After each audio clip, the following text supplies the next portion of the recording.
I'm going to save most of my question and answers if you have any for the end, because I really want to turn it over to Mr. Kraus, Ms. Shadis, and Dr. Hyman. I do want to put a very big plug in though for Mr. Halligan's presentation next week. It is one of the presentations that we had here about 9 years ago, and I'm not sure if any of you had children here at that point, but it was extremely moving. Both from the parent perspective, which he'll speak in the evening to the parents, and the children will get to see him during the day as well. I encourage all of you to go to the website to make sure that you're looking at his presentation. The content is heavy, but it's extremely powerful, and it sends a very strong message. Our children will be having a follow-up lesson after Mr. Halligan's presentation, and so they will have a 60-minute presentation on the 29th with Mr. Halligan, and we have a lesson that the students will be going back for the 15 minutes remaining in that period to go back to debrief, discuss, and to talk about that presentation in its entirety, as well as some of the signs of suicide as a component that they see in health. It's another outrange for us. Without further ado, I'm going to try and get Mr. Kraus back up and running, but we're going to welcome our principal of Ridge High. Good morning. Please let this PowerPoint run. No, good morning, everyone, and thanks for having me. Maybe Mike, Mr. Fackelman, could give us a hand if you need it. Interestingly enough, I know this is a transition to Ridge program for 8th graders, but interestingly enough, I'm transitioning to Ridge myself. I guess this is month 7 or 8 now. And I'd just like to thank all the professionals that are here that I work with, because they've made that, and obviously the Board of Ed members as well, because they've made that a very smooth transition for me. And I think things at this point are going pretty well. This is sort of a main voyage for me here in presenting this transition situation. And I sort of brought, I don't know, 10, 12, 13 PowerPoint slides I'm going to share. And I've broken it up into 2 separate parts. One of which, first half, is really what we share with 8th graders when they come to the high school in August, whether it's at the orientation or at our class meeting. And then the other half of what I've done is sort of information for you folks, some foundational information about attendance and cell phones and things of that nature, which is always good to know, because the transition from here to the high school is a big jump for students. At one moment you're the king of the school in 8th grade here in the middle school, and then you're back down at the bottom rung of the ladder. Thank you, Mr. Hyman. I'm going to touch this delicately. So what I've done here is, when we have our class meetings, I sort of put it in the hands of the kids to say, hey, look, this school year, and for these 8th graders would be the 18-19 school year, it can be as great as you want it to be, and that depends on you. Whatever ideas you have, your enthusiasm, we need you to share that with us, a building administration, because we're open to all the ideas these kids have, whether it has to do with assemblies, presenters, fundraisers, clubs. I've been besieged, and it's a good thing because kids are involved with a lot of requests for different programming, different clubs, different activities, different guest speakers, just to make our school better. And that type of information is invaluable to me and our high school administration. So we ask for input from the kids, and I would hope you'd share that with your children, because our ears are open and we are good listeners, okay? We also share with the students, the building administration, myself, and I guess for your purposes, the most important one would be Mr. Thompson, who's going to be the 9th grade assistant principal for next year. Right now, he's in charge of 12th grade. It rotates and cycles through, and they go through 4 years with a particular grade level. So Mr. Thompson next year would be the assistant principal who's in charge of grade 9. So that's important for you to know for next year's purposes. We also share with the students the other building administration and personnel that they can go to for help and assistance, whether it's Ms. Shadis in counseling, invaluable, and her school counseling staff, Our resource officer, Officer Neiman, Mr. Shello, athletic director. We have so many students involved in sports, and he does an exceptional job there, okay? And again, there are so many different professionals in our building that students need to know about, whether it's our school SACs, we have 2 of them, they're excellent. Our school counselors, who I have found to be just an incredible, incredible resource for kids. 8 of them that we have. Our nurses, we have subject area or department supervisors, child study team personnel, if you're involved with those. Our support staff, our custodial staff, and our freshman class advisors, who I don't know who they are now, but they are certainly a resource, and I make it a point to meet with all the advisors as a group once a month, including the freshman class advisors for programming purposes. And of course, I would never leave out, I don't know what that is, but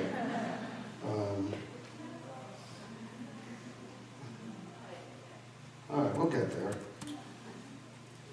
Let's not panic. And that's, it's terrible that it came up on teachers and it bugged out, because in my mind, they're the most important people in the building. Because they work with your children every day.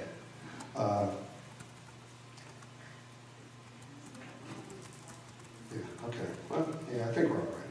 So the teachers, and we want our students, your children, to connect with their teachers because they're invaluable. So here are some overriding messages we share with the students. We want you to succeed, and however that's going to happen, we're here to help with you. We're here to help you with that. Whatever that is for you, and whatever success is defined by that student. Appreciate the moment. 4 years is going to go like a blink of an eye. As I talk to some of the seniors now, it's hard for them to believe that June is just around the corner and they're going to be graduating, heading off to college or wherever they're headed. It's a new building. Don't be afraid to ask questions or ask for help.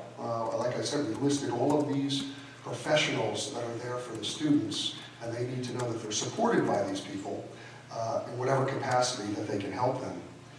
More freedom equals more responsibility. So I know here that there's a team approach for the grade levels or for the students. Here at the high school, and I think we shared this last week at the academic planning night, there's a department approach. So students are going to have more freedom in things they choose, scheduling, where they're headed to class at a given time. And that, with that more freedom comes more responsibility to take ownership for whatever they have to do, wherever they have to be on time, whoever they have to report to in a given moment. And of course, the big one is we keep score now at the high school level. GPAs, credits count toward graduation, transcripts are created and molded over the next 4 years, and our resume is built. So students have to understand that. Now, and I think if you ask the seniors now, the advice they would give, and I'm going to flash up a screen in a minute about that, some of the advice they give is don't blow your freshman year. I mean, it's hard, it's difficult, it's a change, but don't, work as hard as you possibly can, because that freshman, sophomore, junior year is really what's being sent to colleges at the beginning of the senior year. And then we have upperclassmen come in and speak to the freshmen. And this is some of their advice. You now have a clean slate, so what type of future do you want to have? All right? Whatever happened in the past from 8th grade and below is done. You can set the course now. Get involved. I mean, we have so many clubs and different activities for students and sports. If you looked at it all, it could be overwhelming, but there's something there for everyone, and I truly believe that.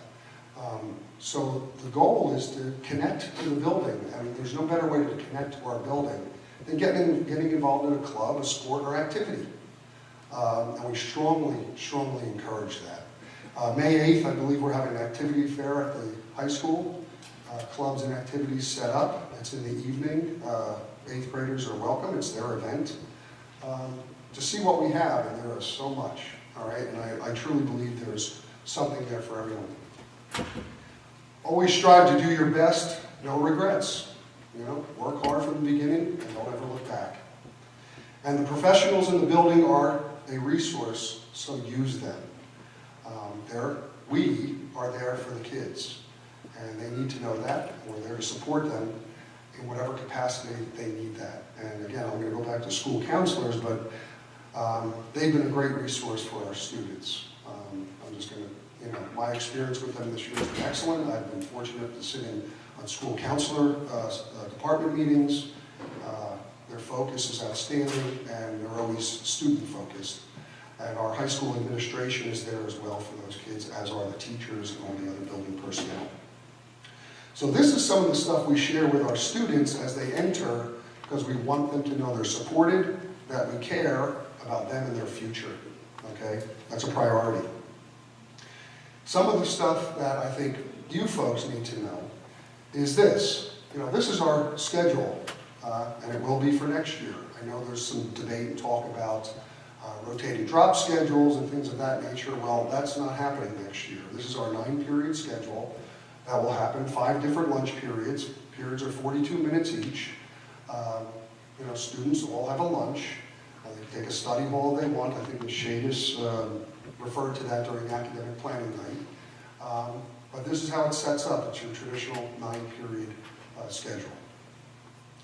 And then obviously that's on the website as well. Attendance. So the state of New Jersey requires students to come and have regular attendance at school, and that regular attendance is defined by the district.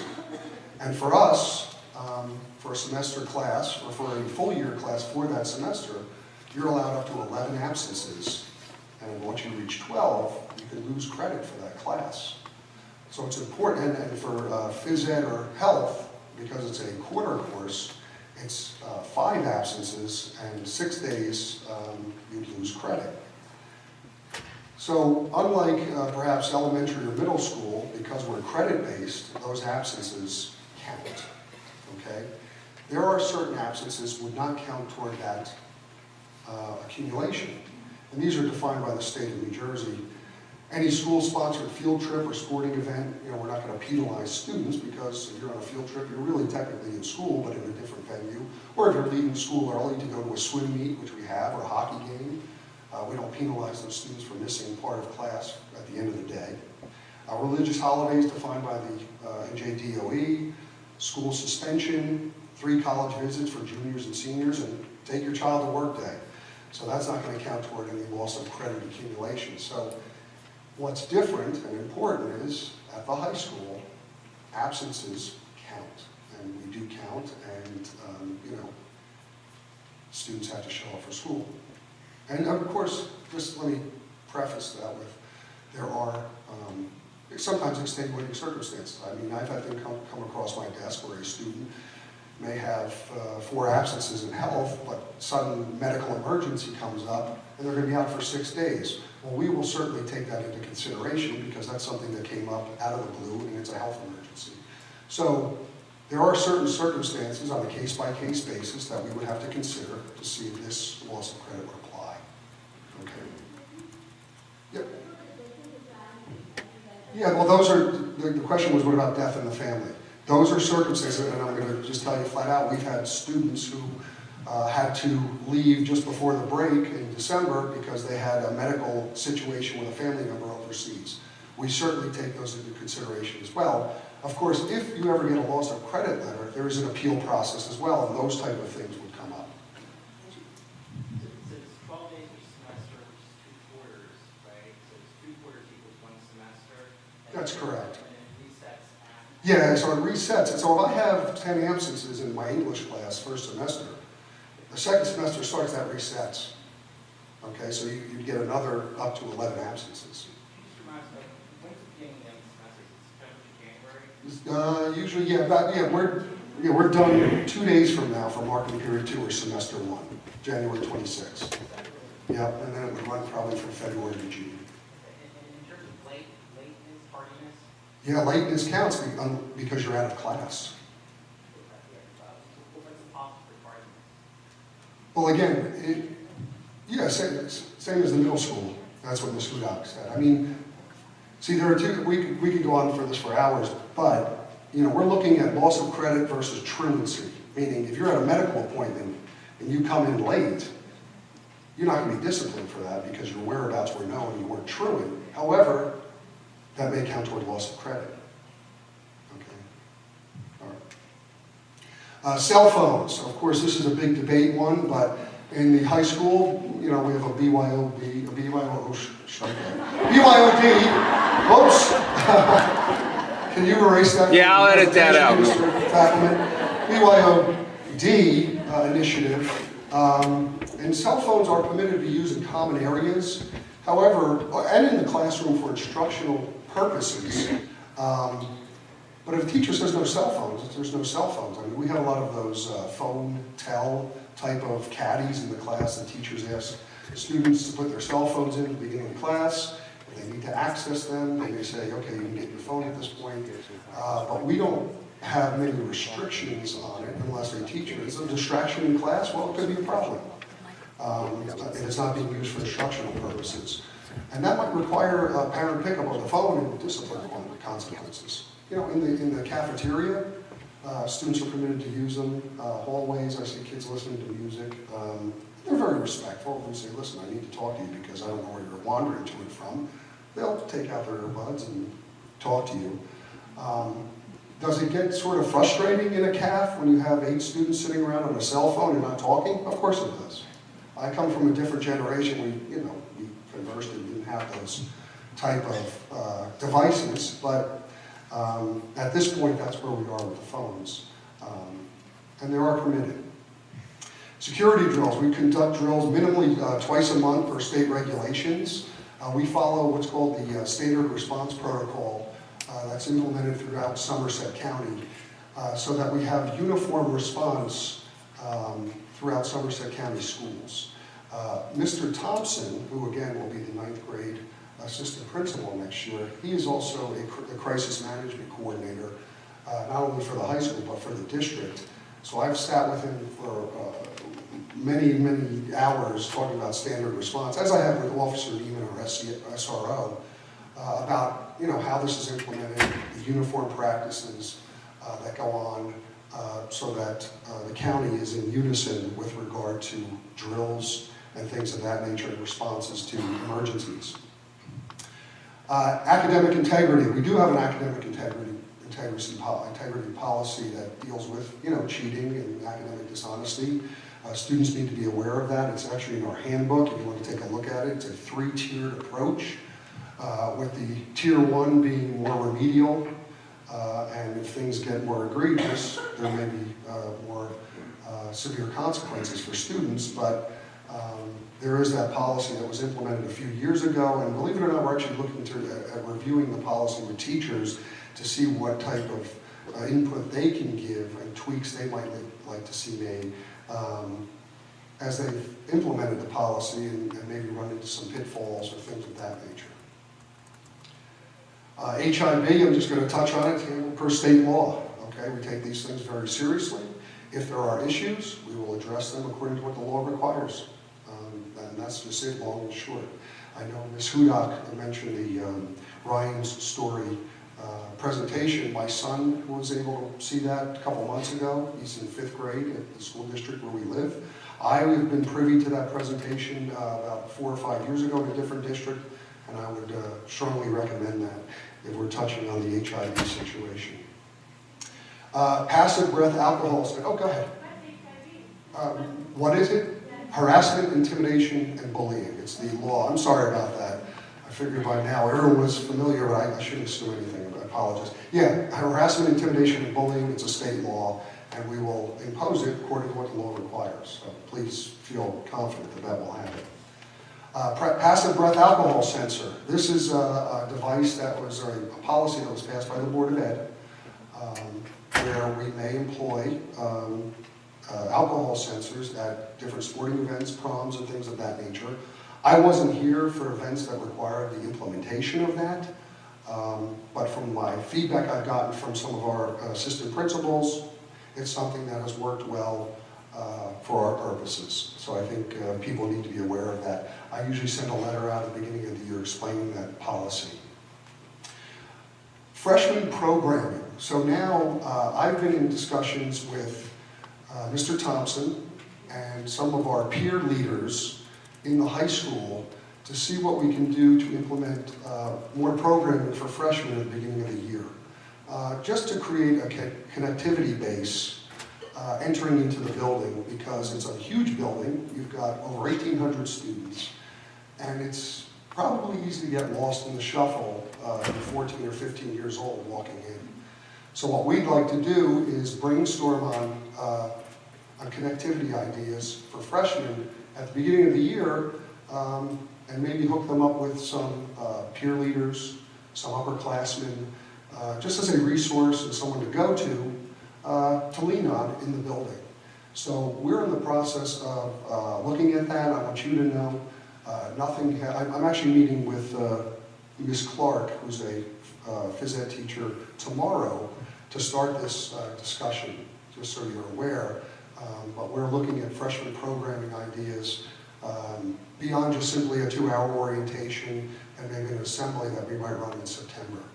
So that's something that's out there that's sort of in the works that I think is really important to freshmen coming in. Just some miscellaneous items. You're probably all aware, obviously being in the district, but getting information, whether it's Instant Alert, Friday folder, our homepage.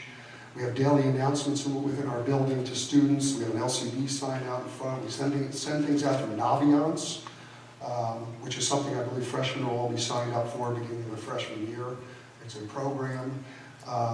And again, we're going to start using Aspen a little bit more in terms of getting out emails and announcements and things like that for information. Obviously, if you have any questions about anything, please call the high school. Give us a call. We'll be happy to answer whatever questions you have.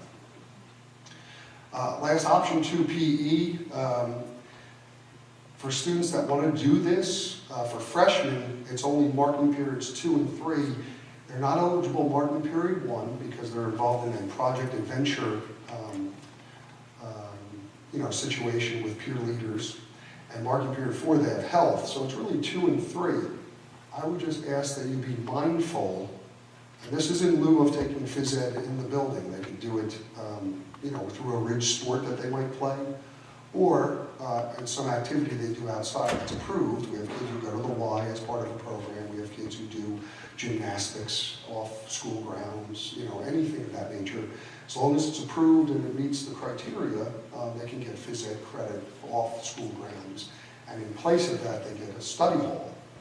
They can't substitute a class, it's only a study hall. But for freshmen, it's marking periods 2 and 3, and I would just say this, to be mindful of the application deadlines for option 2. For marking period 2, it's usually around mid-October, okay? And for marking period 3, it's usually just before the holiday break in December. We're very strict about applying because we have to do schedule changes on that, and we need to know the numbers right away to apply for option 2. It's very rare, unless there's some really extenuating circumstance, that we'd let somebody join after missing the deadline. So please be mindful for next year. Sometime in mid-October, there'll be a deadline to apply for marking period 2, option 2, and then December, late December for 3, okay? No eligibility for 1 or 4, okay? But you need to apply every marking period moving forward into sophomore, junior, and senior year. And just to look ahead, for sophomore year, you're going to do option 2, marking period 1. I know that's a long way off, but that deadline is usually in the summer, and you're late July, so just be mindful of that, okay? So, yeah, hi. Is it first come, first served? Is there a limit? No, we've never set a limit, not that I'm aware of, no. No, I'm sorry, the question was, is it first come, first served? And the answer is no. Okay, sure, go ahead. Because I have a sophomore, and they said that it fills up certain. Well, yeah, it's always better to apply by the deadline. Yeah, what Ms. Shadis is saying, because she helped coordinate this for years, is if you meet the deadline, you're going to be in. As long as your program, whatever they're doing, will. That wasn't my finding. That wasn't what? I was told no. You were told that you met the deadline? No, they have a capacity. They have a capacity. So if it's over capacity, Sure. you can't fill it. What usually happens with option 2, anybody who meets the deadline gets a spot. After that, anyone who applies late in the past, there has been a wait list, and when everybody has been scheduled, if there is room left in the study hall during the period that the student has or had PE and would substitute it in, then we would consider giving them a spot, but we don't create or plan a spot for them. So if your child had PE in a period that perhaps a lot of labs fed into and a lot of other kids had option 2, then there may not be a spot left in study hall for them if they've applied after the deadline. But if they apply on time, they're all as you're telling them. Correct. If they apply on time, they should have a spot. That's why it's critical to apply on time. Okay. I mean, that's the last slide I have. I didn't want to kill everyone with 60 slides. Go ahead. Yeah, are the study halls monitored or quiet?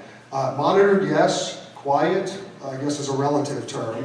A lot of the students that are in the study hall, some of them leave to do labs. Many of them leave to go to the media center. So, depending on a given day, you might have a study hall that's filled with 60 kids. On another day, you might have 20 in there, depending on a given day. Yes?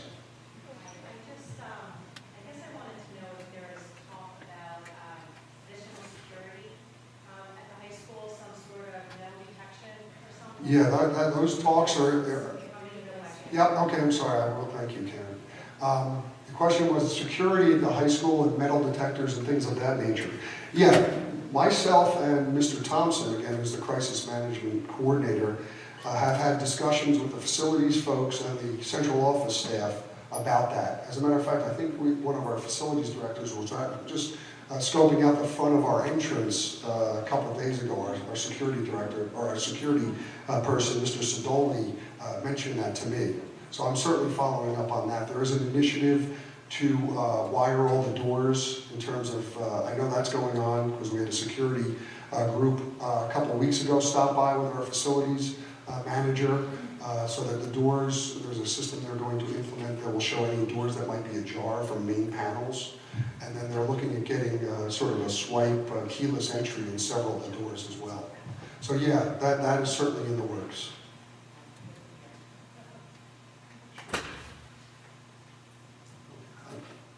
I'm going to turn it over to Ms. Chavis. Okay. All right, I'm here for any other questions. Feel free. Thank you all. And thanks. We look forward to seeing you in August. Good morning, all. How are you? Let me start off by asking, how many of you attended academic planning night? Okay. Fair assumption then. We are going to put up the slides just in case there are any questions that we refer back to. But prior to that, and related but unrelated, I have one point that I want to make and then 2 small pieces of information to pass along. First of all, academic planning night focuses on just that, academics. But Ridge is not just a place of academics, especially the school counseling department and with our SACs, we stress supporting the whole child, socially, emotionally, in addition to the academics. Our counselors are awesome at doing all of the above. With that said, we are increasing our outreach to find students who might be struggling, but in a building of just under 1,900, sometimes that's difficult. We rely on the teachers who see them every day. We rely on you as parents to let us know if there's something going on. And also, we encourage your children to, of course, come up, share with their counselors if they have anything going on or if they know of a friend who might be struggling. We can't help if we don't know. So as much as we try to get out there, the counselors have many hats and many responsibilities. So we do hope that it's an open place for them to come and talk about academics, social, personal, anything that they need to. With that said, 2 points of information. The letters for 8th grade scheduling will be going out at the end of the week. We had a little bit of an Aspen label issue, so it took longer for them to get printed, but it is the same format as before. A student will be issued a 15-minute slot. That time slot will be given to you in that letter. Parent attendance is optional. If your child, pretty much knows what they're going to take and doesn't have too many questions about electives, or if they have an older brother or sister and kind of know the routine, don't feel obligated to come, but the student will meet with the counselor either way. We do have to limit it to 15 minutes, and we're not able to move any of the appointments because I have to make sure that the counselors are back at Ridge as much as possible to support the current students there. So they are only here a limited time just to meet for the students for about 15 minutes. The counselor that your child will meet with will not necessarily be the counselor that they are assigned to. We just broke it down preliminarily, but as students move in and withdraw after 8th grade, sometimes the borders get shifted. It really doesn't matter who you have to schedule. It's the person who, when you come in freshman year, will be with you for 4 years. If any of you do have older children and you would like your younger child to be assigned to the same school counselor, I would not assume that that's going to happen, but we do have a legacy policy. So if your older child had a counselor and you would like your younger to have that, please just email me and I will make a note of it for the fall to make sure that your child is assigned to that particular school counselor. With that said, I'll pass it over to Dr. Heiner. Thank you, Ms. Sheetis. Like Ms. Sheetis mentioned, I'm going to go through all the slides because most of you were here for academic planning, and that's excellent. I did want to just kind of bring up one more thing in light of Mr. Krause's discussion, and that is looking at all of the things that are available. That are available to students at Ridge High School, and you know, you get out of it what you put into it and what you participate in, and there are many excellent things to participate in: athletics, clubs, other activities, of course, academics. And what I kind of mentioned, the idea of the straw that broke the camel's back. We're looking at course selection. And what I encourage you to do is not look at this coming time with the guidance staff as an independent piece of the Ridge High School experience, right? Take into account, have that discussion with your child, take into account what they expect to get out of Ridge High School. And if their goal is to play 3 sports and participate in, you know, they want to be on 3 clubs, or they want to be in the orchestra, you have to weigh that against the choices that they're going to make academically, right? So that has to all be in balance. So don't go into that meeting in, I'd encourage you not to go into that meeting in February. We're just thinking, okay, we're just picking courses today, without first having that discussion of what are the other things you want to do when you're at Ridge, because that will matter. And it's not a matter of, you know, I have 2 children in high school, and sometimes it's difficult as a parent. You get caught up in what you know your child's capable of. Well, look, I know they can handle that course. And likely, in isolation, they probably can handle any course, right? They can handle that course, certainly. But then when you add in all the other things together, what it really comes down to is simply time, right? Time is limited for all of us, right? The day is what it is. And so when students try to put in too much, it's the time that is the limiter, right? It's not their capability, it's not their cognitive ability, it's not their desire. It's really a matter of the clock, right? The clock ticks away and it's late. I know I'm ready for bed because I get to work the next morning and my kids are still doing homework, and you know, that's a challenge, right? That's a challenge many high school parents face is, you know, why are they working so late? Why are they still doing this? Well, you know, they got home from practice and now they had dinner and now it's, you know, almost 8 o'clock. And they have 4 honors courses. And they're also trying to finish up this thing for the club they have to do. And they send out an email and next thing you know, it's getting pretty late. You know, and now they're stressed because, well, I have a test coming in 2 days. So it all starts adding together, right? So once again, please have a discussion with your child prior to that meeting of what are all the expectations you have for yourself at Ridge High School? Because it is important. You don't want them to just say, I'm just going to go take classes, end of the day, I'm coming home, that's all I want to do, right? That's not getting the most out of the school, right? Finding the balance is the most critical. So I just wanted to remind everybody of that. And these are some of the things I mentioned at academic planning that I think are important when making those decisions. You have to balance it out, and you're picking, well, challenging courses. What 2 will you take? Well, obviously, which ones do you qualify for? Which ones are you interested in? Right? I think that's the most critical piece of it. A child who's interested in a subject is much more likely to be engaged and put forth their best effort, be willing to put forth the time, and not argue with you as a parent when it comes time to do homework that they don't want to do it. With that all being said, I want to leave some time for Q&A because we didn't have time for that at academic planning night. So myself, Ms. Sheetis, Mr. Krause, we're all here to answer any questions. I think we do have a mobile microphone, so maybe we'll walk around or have someone walk around. Would you be able to walk around and no good there? We'll repeat the questions for Mr. Fathman in the back. My first question is, we got the program of studies and we got to see what are the courses available and the electives available. But what about the clubs and the sports activities, how the time can be divided, that kind of stuff? I mean, without knowing those, it is difficult to pick the electives, right? I mean, so how can you help us with that? Right, so Mr. Krause, you want to, what about the clubs and sports yet? Well, certainly, that information there is a link on our website if you're interested for clubs and activities on the high school webpage. And they're all listed there. There is also, like I think I mentioned before, the clubs and activities fair that we're having on May 8th up at the high school. Traditionally, I believe it was the Monday in May, the first Monday, but I believe there's a board meeting, so we moved it to the next day, Tuesday, May 8th. So there is that information that students are welcome to come to and see what we have there. So there's the website information, and of course, on that website information are the club advisors too. So certainly you could, if there's something that piques somebody's interest, you can email that club advisor as well and say, you know, what is this about? This is what my child interested in. Does this, what's listed here, is this exactly what you're doing in your club? Sure.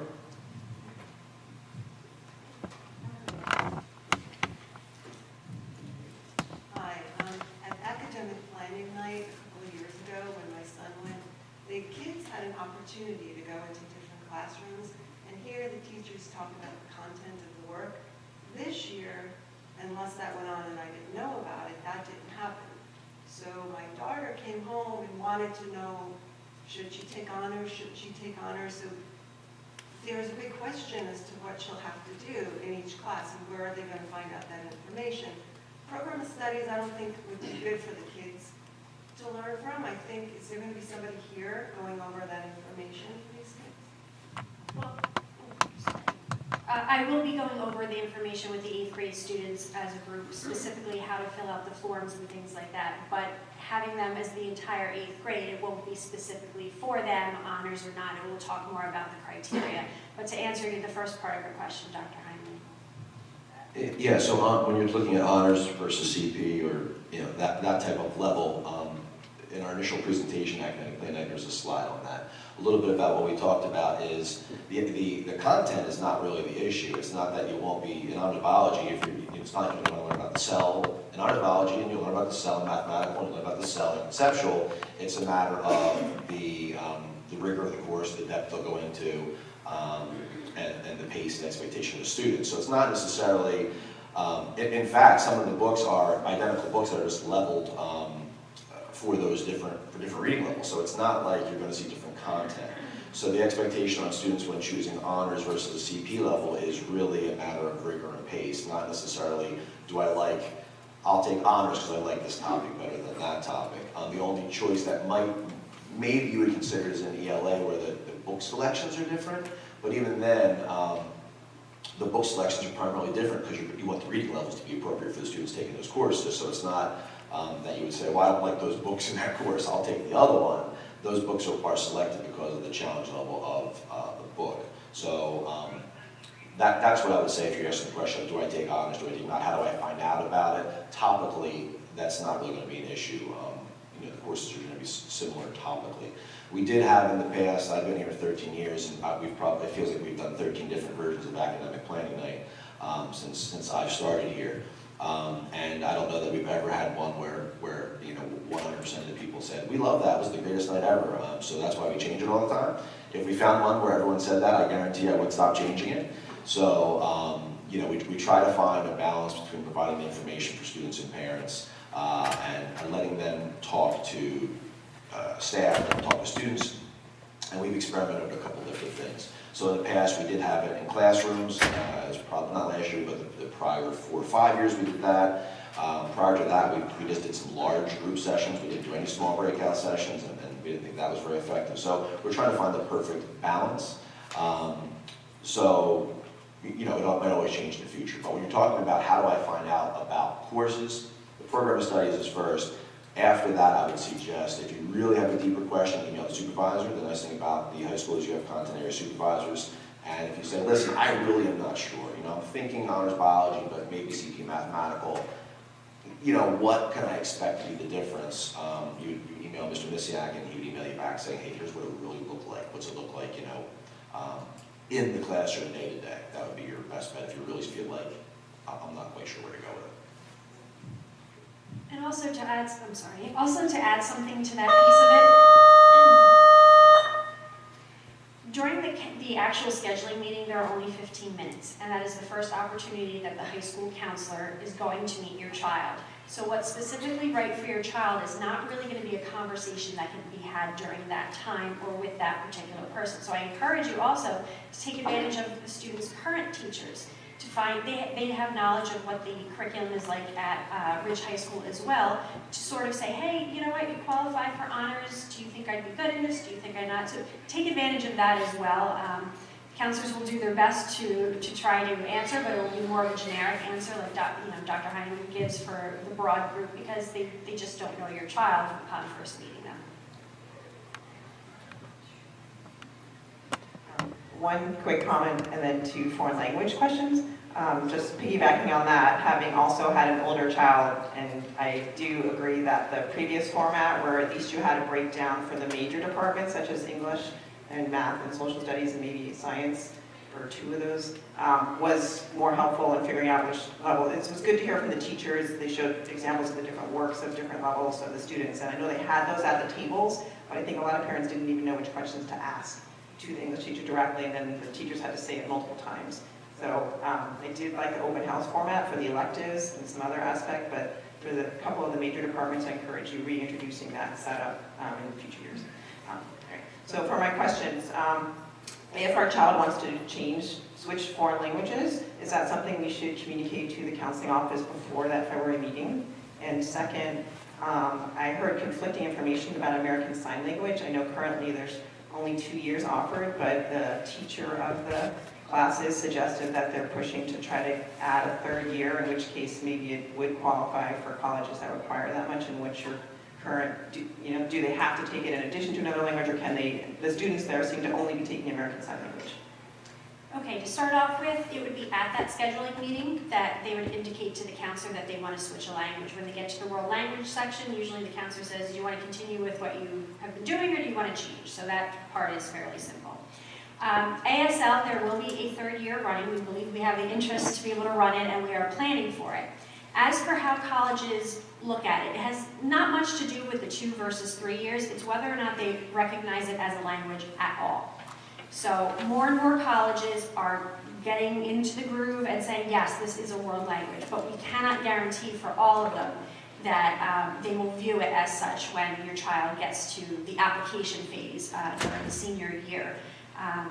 What I can say is that the news that I've heard, both from the world language supervisor and through my counseling and college listservs and things like that, it's positive that it is moving in the direction that more schools are recognizing it. They can take only that language if they choose to take that. Yes, they can take only ASL to meet their Ridge requirements, so. Oh, I'm sorry. Yeah.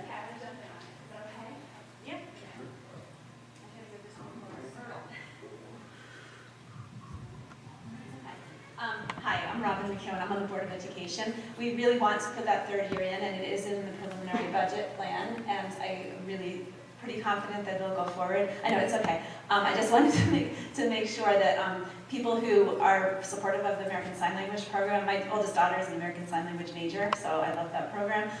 If you have positive feedback about the program and you are interested in that 3rd year, it doesn't hurt to email the Board of Ed. Unless there's unforeseen circumstances or something really weird with the governor and our state funding, or something strange happens in the budget months coming up, I'm expecting it's going to be in there. But it doesn't hurt to show your support for the program, because nothing's official until the budget's voted, unfortunately. Sorry.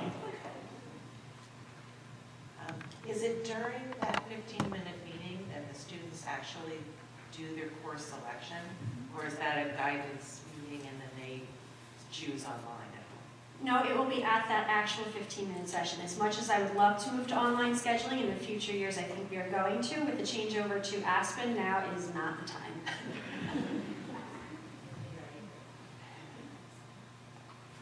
Could you talk about the changes in the STEM program?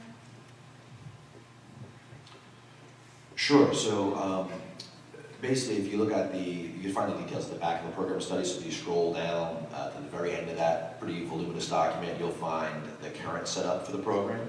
So in the past, the program was an application-based program at the high school with a cohort model. So we had students apply here in 8th grade at Wayman Middle School. 3 cohorts were selected, 1 for engineering, 1 for biomedical, 1 for computer science. And then any additional sections that we had for those electives, the same electives, were open for any other student who wanted to take them as an elective. So we would schedule those cohorts of students together as a group. So we picked 20 kids, those kids were in one section, and that means a classroom, right? The sections of classroom together. So the new model is essentially a more open model. So all those program tracks exist. So if you recall the old model, there were a series of courses that you would basically were required to take, right, throughout 4 years. And then you have some achievements linked to those. And in the new model, those are just open electives. So literally any student who is a freshman who says, I really am very interested in computer science, I could see myself, I want to, program autonomous cars. So we're like, great, because I'm tired of driving. So fantastic. That's a good thing to do. He can come in, she can come in, freshman year, take principles of computer science, take AP computer science, take cybersecurity, and meet the requirements of the 3-year program. So gain that distinction as well. So that's basically how it operates. It operates now as an elective system, but still with a predefined pathway if you want to, and you can read it in the program studies, if you want to achieve those goals. Now, that being said, you could have a student who's just a junior and says, computer science sounds interesting, I need an elective, I want to take principles of computer science. Fantastic. They can also sign up for that as an elective. So you're going to have a group of students in there that might be looking to do a 3-year progression in the course or the program, and you're going to have kids who are just taking maybe 1, maybe 2, and not doing all 3, depending on their desires. So it's basically a little more free-form. What I tried to do in the program of studies is lay out what it would have looked like. So if you would have been interested in the old STEAM Academy and would have applied, well, here's kind of what I recommend you do. That's what the end of the program of studies lays out for students. If they follow that, there are some distinctions you get between Project Lead the Way and the College Board. So you get official recognitions, which is nice as long as all those courses have assessments built into them. And if students pass those assessments, they get that recognition. So you never needed to be in the STEAM Academy to get those recognitions. So kids can still do that. So not really losing anything in that matter. They can still take those courses, except now it is more flexible, essentially. But I recommend, if you're interested, go to that last page of the program of studies. All the courses are laid out there, and it describes kind of what those 3 different pathways are. Hi, I just want to add to that. So they get recognition, meaning they're recognized as a STEM program. And then secondly, I just wanted to know, I have one child that's in it right now. So he's guaranteed those electives. What do the new freshmen, if they want, and there's too many people going into computers, engineering, how do they choose who gets to go in the classes? Right. Because there's many people, many Yeah, students yeah. that are interested in that. Right, absolutely. So, yeah, so the way it works is College Board and Project Lead the Way, 2 national organizations, got together and said, took their program and got together and said, well, if you take a combination of 3 courses from those 2 programs, so 2 project, in our case, it's mostly 2 Project Lead the Way courses and 1 AP course, so Principles of Computer Science, Project Lead the Way, AP Computer Science, College Board, Cybersecurity, Project Lead the Way. You take those 3 courses, this is an example, you pass each end of course assessment satisfactorily, you get recognized by those organizations. So the College Board will give you the distinction that's recognized, and by colleges as meeting that requirement. It's called AP plus College Board recognition. So that is for anybody who does that, right? So you have to take all 3 classes, you have to pass all 3 assessments. And there's one in engineering, there's one in biomedical science as well.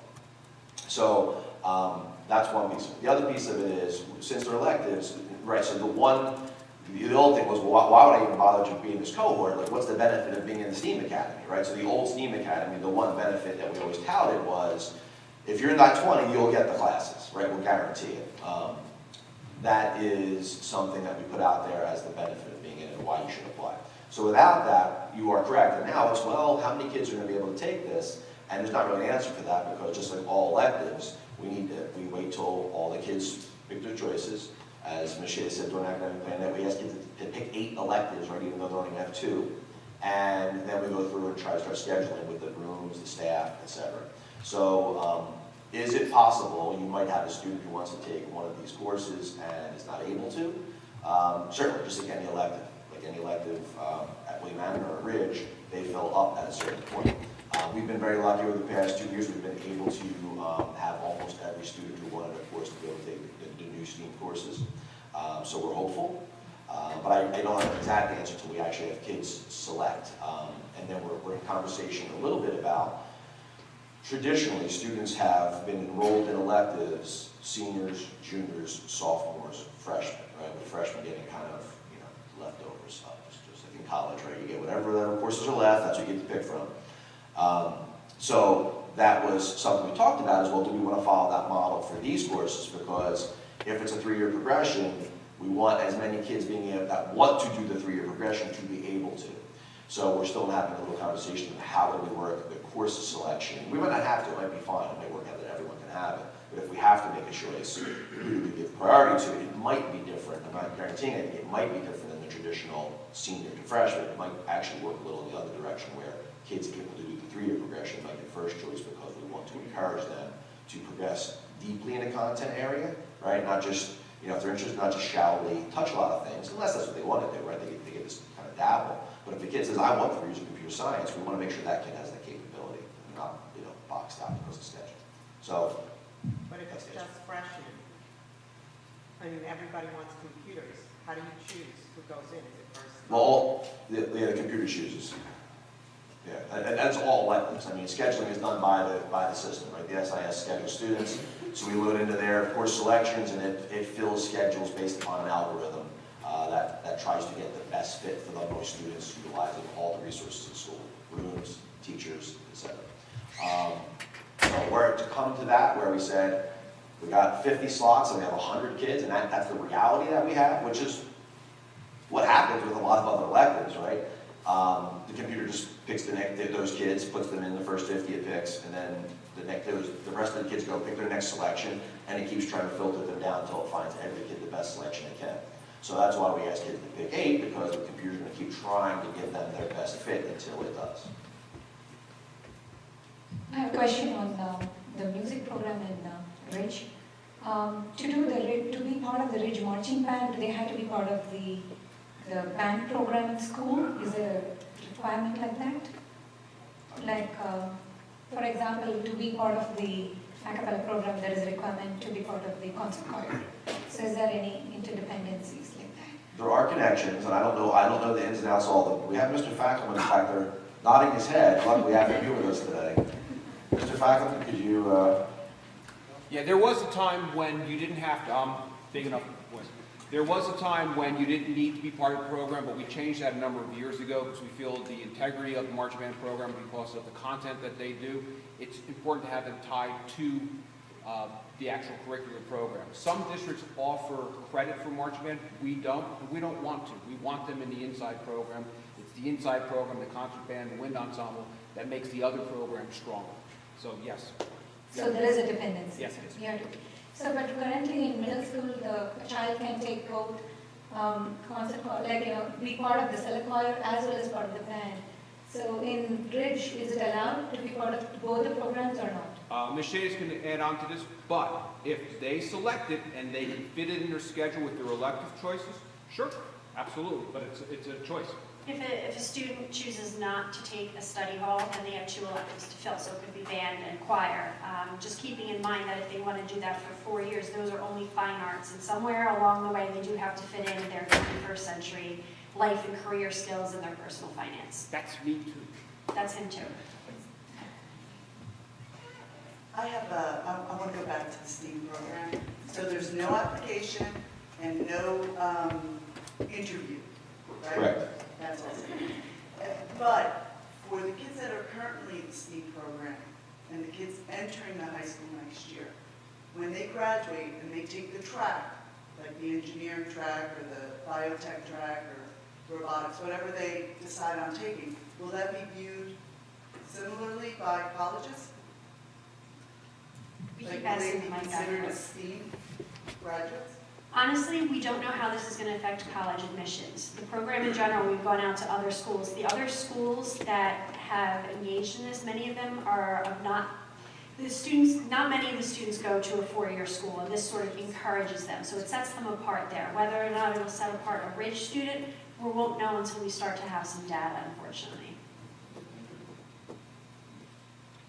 Can you share how many hours of homework children will have if they select an honors course, per course on average?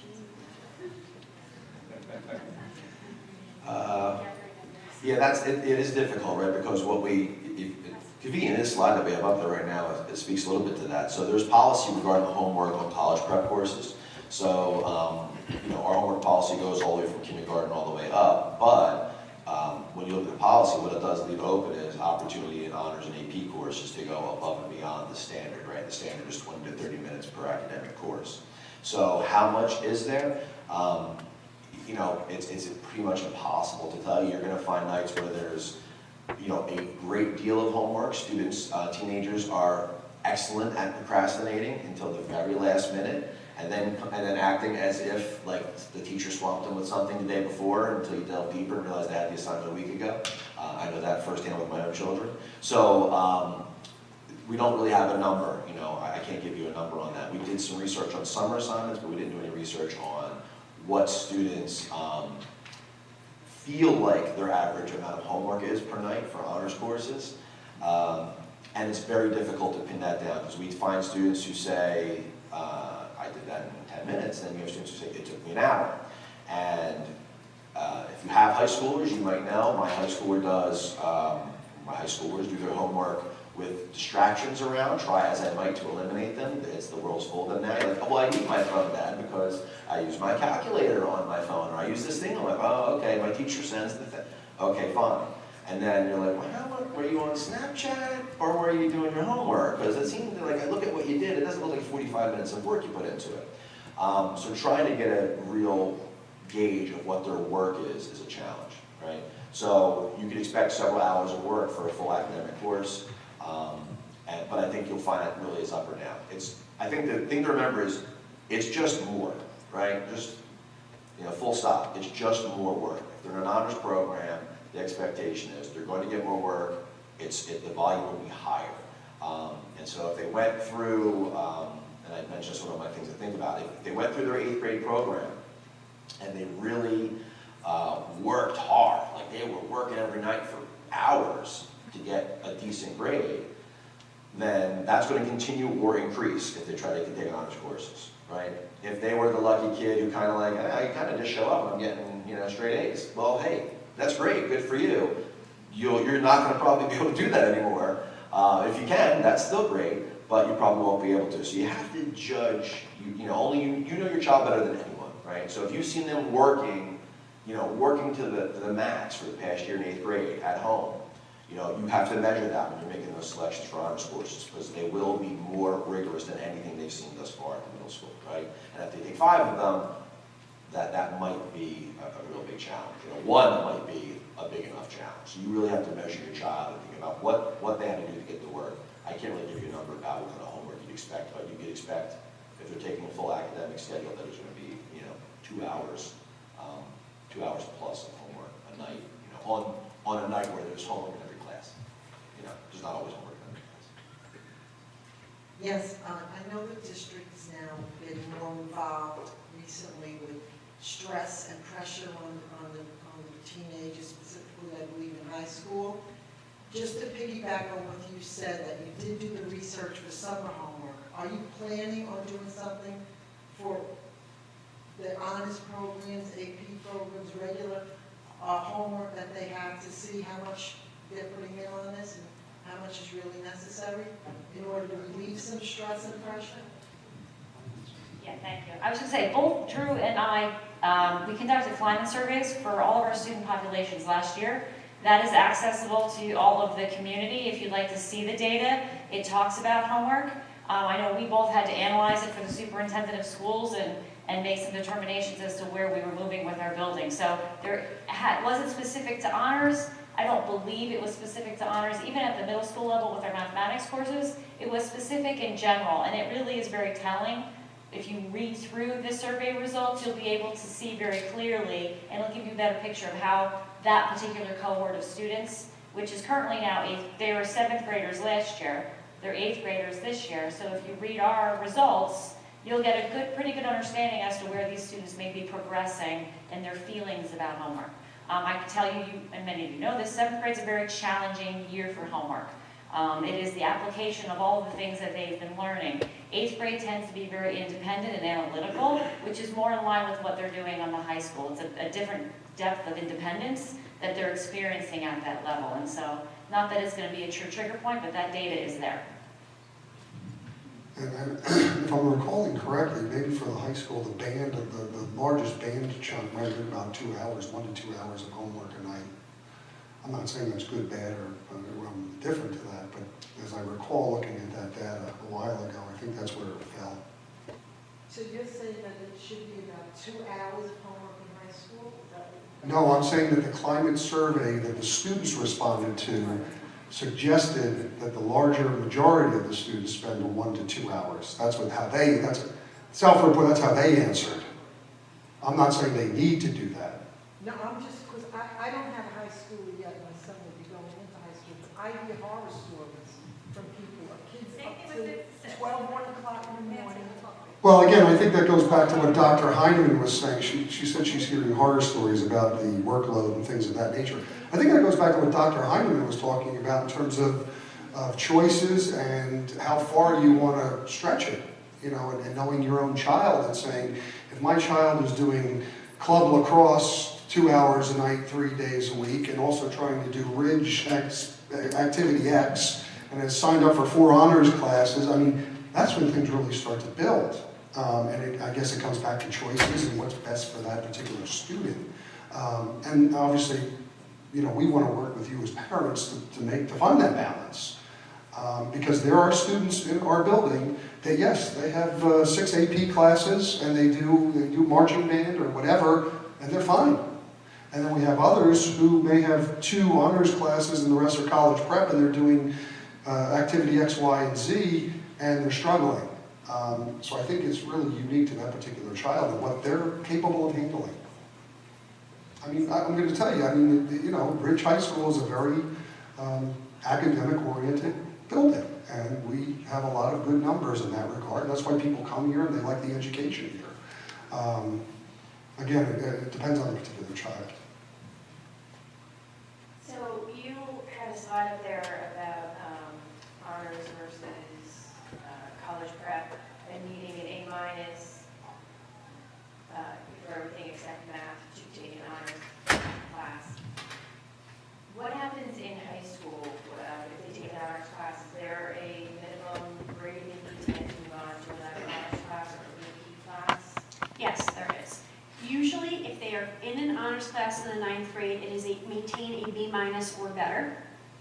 If they want to move to an honors class, just like going into 9th grade, if they're in CP, it's an A- or better. And I say usually because there are always exceptions. Again, math instead is going to be an A to move up and a B to maintain across the board. There are a couple of sophomore AP courses that are available that require higher level grades. Same thing with junior history classes. So there are a couple exceptions to those rules, but for the most part, maintain a B- if you are in an honors class for every subject except math, where it's a B. And you also mentioned that it was weighted. You mentioned that the grades were weighted if they were in an honors or an AP class. Can you kind of explain how that works? Sure. In terms of weighting, that factors into the GPA, the grade point average.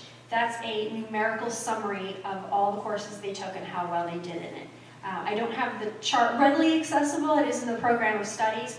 But in general, if you earn an A in a CP class, it's worth 4 points. Then if you earn an A in an honors class, I believe it's 4.33 points. And if you earn an A in an AP course, it's 4.67. My numbers might be a little off. But that A is worth a little bit more if the course is more rigorous, and same, of course, down the line. But that doesn't have to do with report cards or anything like that. That's the transcript, and that's just the grade point average after the fact. So they would, so if they got a B, it would be a B in an honors class, but it might be weighted more than a. Correct. It would still be a B in an honors class. The transcript and the report card would show honors English 9, B, but when you're going to calculate the GPA, that's where the weighting comes in. Also, I see some of you taking pictures, and that's fine, that's great. This is posted on the counseling homepage. If you go to the Ridge High School site, click on counseling first, bookmark that page, you're gonna need it. And then right at the top it says academic planning night documents, you'll be able to find it there. I'm still on the microphone. That's what we've been doing. Knowing my kid, he's gonna get to Ridge, and he's gonna find something new that he wants to do. And, you know, regardless of where he is honors-wise, is there a penalty going from like deciding he wants to do theater or something that takes him a lot of time? Can he move from an honors class back down to a CP class, or is there does that hurt him? First of all, there's a window of opportunity in which to do that. The student has to do that before the end of the first marking, or by the end of the first marking period, which is usually the beginning of November. Sometimes it's easy. Sometimes there's a CP course offered in exactly the same spot where you have that honors course, and there's room in it, and we just take one out, we plug one in, and it looks nice and pretty. Other times we have to rearrange the student's schedule. They may have to switch teachers in other classes that they're already established in, because dropping down is also predicated on seat availability in that class. After the first marking period passes, there's no opportunity to drop down until the next year, except in extenuating circumstances. On February 12th, when they come in to talk to them, there'll be several kids that will not be here. They'll be in Florida for nationals. Is there another opportunity for them to see that presentation or get that information? I'm not sure if it'll be recorded, but it's definitely all in a PowerPoint, which will be displayed. It will be sent out via Friday folder, etc. And certainly if they have any questions between that time and before their scheduling meeting, they can see their 8th grade counselors, and they can kind of help them and walk them through it too.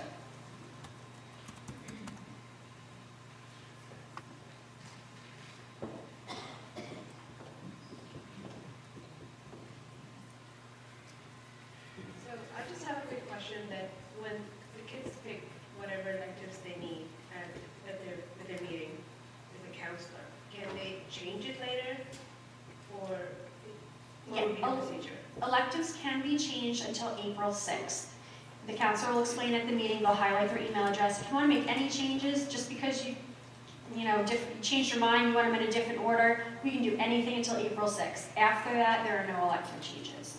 So let's say if they're taking 4 courses and you pick a college prep course, but later on you realize that I think she would be okay taking an honors. Can we switch that as well? So separate from electives, remember first of all that the placement in the honors or CP class is determined by the final year grade. We're just using estimates now. So at the middle of the year, if your child does not meet the requirement, but at the end of the year brings that grade up, there will be an online form starting in probably the beginning of June-ish, saying basically, I didn't qualify at the time of scheduling, I do now, I want the course. They fill out the course, we change the schedule. That form can also be used if, hey, you just didn't pick CP at this time, even though you were eligible at honors, but you changed your mind and you wanted honors. It's called the late qualification form. And again, it's not posted until June because students have to know their final grade to be able to do that, and then we go back and verify it. Yeah, just to jump in real quick, when you're going to experience, when you have your students at the high school, if you haven't already experienced this, that there are a lot of dates that seem arbitrary, like why did they pick, why is this random cutoff, that now I can't do this anymore, that doesn't make sense, and I'm upset about it. Those are all there for really good reasons, because behind the scenes we're trying to create schedules and staff the building, right? So we have 1,900 kids, and we're trying to put them all in sections, and we're trying to work with the board and say, here's how we think everything's working, and here's what staff we might need. And when all of a sudden, 20 kids change from one section to another, and now you go, oh, well, we planned on them being in this room, they're not there, what do we do with this teacher? And it's not always plug and play, right? A teacher who can teach art might not be able to teach computer science or whatever. So all those dates are there for a reason. So please pay attention. That's why I said the program studies is so important, because it has all those dates listed. Put them on your calendar to make sure, hey, talk to your, don't forget, we got to know any changes we want to make. Talk with your son or daughter and make sure those dates are there and you ask those questions. Do we need to have a late qualification, anything that you wanted to change now? That's going to be a deadline. Have them out there because, honestly, we don't like saying no. I mean, it's much easier to tell you, sure, yeah, we can do that for you. That's good for you and good for me. But there's some circumstances where we say, like, it's 3 weeks late and we're beyond that now to make this change. Now all of a sudden we have a lot of hoops to jump through. So try to be aware of those deadlines. And conversely, if your child is eligible for honors at mid-year and schedules for it, but at the end of the year their grade drops, the 9th grade school counselor will automatically move them to the CP level. So they need to look at their report card, see where their final grades landed, and if it is not meeting honors criteria, they should assume that they're going to be scheduled for CP for the following year. And that's especially important in English, where the summer reading is a little more specific in terms of what books they read. Hi, I have 2 questions. The first is about STEAM at the high school, and I apologize if you already answered this, but how does a child get into STEAM in the high school?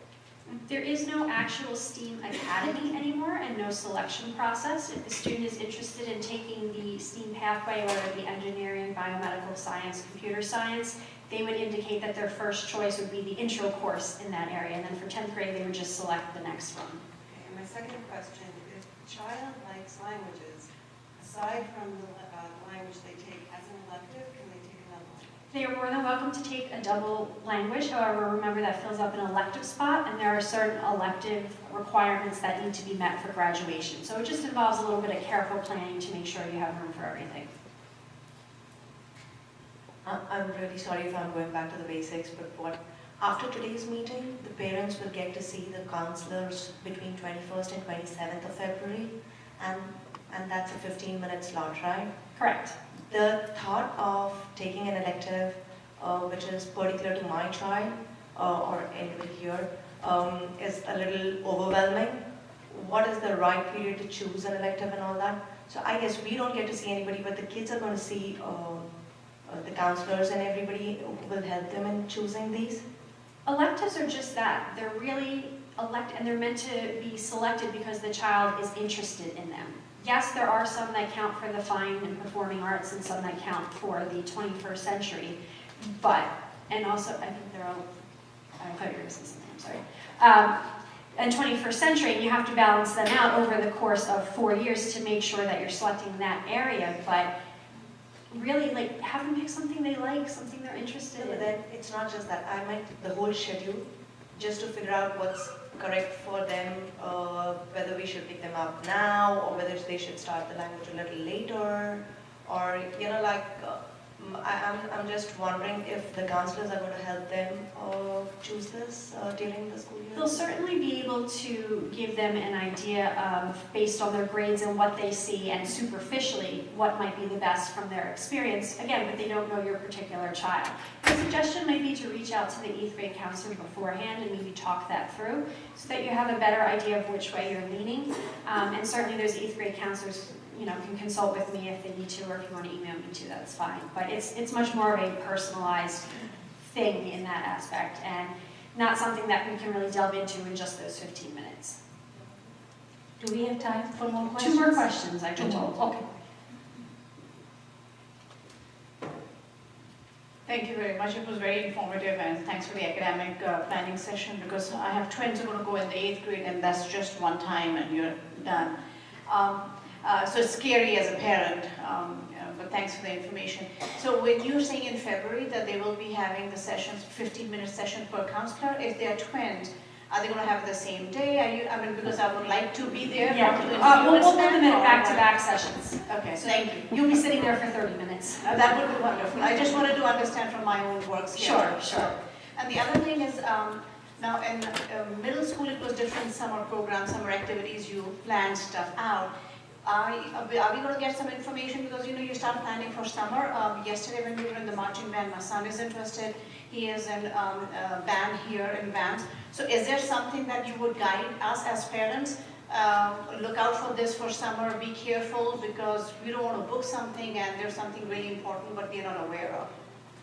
I think anything that would have to be done over the summer would be sent via Friday folder to the current 8th grade or blasted out for Aspen here. Just like when I said, I'll send reminders like, hey, April 6th is the last day to change. If you want to do that, I'll send it out via Annan Friday folder, not Ridge Friday folder. So if you get them and hopefully read them, you should be informed of any opportunities. Same thing with like athletics and things like that. They use the Friday folders here. If you have a child involved, as someone has a child involved in athletics at high school level, if it's your first time doing that, just cross August off of your schedule. You don't have August anymore, it's gone. You have July, it's the only month you have if you want to go on vacation. So, and that probably is a few other activities as well at the high school level. They start pretty early. And so. Yeah, if I could just hit real quick with the marching band. Yeah, August, forget it, it's gone. I was a director for 25 years. You'll always know where your kids are. They're at school, so that's a good thing. The director will be coming down, Mr. Zugal will be coming down to the middle school. He already has. He'll be announcing auditions for Wind Ensemble, which is an upper level group that incoming freshmen are eligible for, but he'll also be talking about the marching band. So there's a lot, and he sends a very detailed schedule out well ahead of time, and you'll know everything you need to know and where your kids are. Thank you, Mr. Fackel. Well, last question.